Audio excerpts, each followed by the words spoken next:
ஒட்டுமொத்த நபரும் சேர்ந்து கொண்டு விஜய் அவர்களை நீங்கள் ஒரு அடக்குமுறைக்கு உள்ளாக்குவதற்காகவும் அவர் கெட்ட பேரை உருவாக்குவதற்காகவும் அவர் கட்சியை முடிக்கணும்னு சொல்லிட்டு பலவிதமான வேலை செய்யும் பொழுது ரொம்ப சட்டலா ரொம்ப அமைதியா எல்லாத்தையும் கவனிச்சுட்டே இருந்துச்சு. எப்படி காட்டி எங்க உட்காந்து அடிச்சாரு பாருங்க, உட்காந்து அட்டி ஊற்றே அட்டி. இந்த பூனைக்கு மணி கட்டு வரான்னு பார்த்தா திரும்ப சாமி அடிச்சுட்டார்ல, பச்சை சிறாங்க வாரிசு எடுத்து போட்டு அஜித்தை வந்து அந்த ஹைப் ஏற்றி கொண்டாடி அஜித் சார் சொல்லியிருக்காரு. இது வந்து அவர் விஜய் அவர்கள் மட்டும் காரணம் இல்லை சொன்ன உடனே மூஞ்சில ஈயாடல சொல்லுவாங்க தெரியுமா, அஜித்துக்கு நெருக்கடி கொடுத்தா விஜய் சும்மா இருப்பாரா?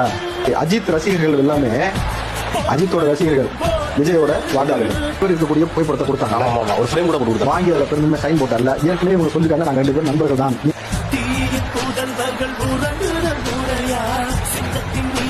விஜய்க்காக அஜித் பேசிக்கிறதுனால நீங்கள் அஜித் அவர்களுக்கு நெருக்கடி கொடுத்தீங்கன்னு வச்சுக்கேன், விஜய் நேரம் உள்ள இறங்கி தூக்கிடுவாரு. அஜித்து கொண்டு விஜய் ஃபேன்ஸ் உள்ள வந்தா வச்சுக்க, இந்த வாரியர் சட்டாங்க வச்சுக்க, உங்களை கிழிச்சுட்டு ஆராய்ச்சிருவாங்க உங்க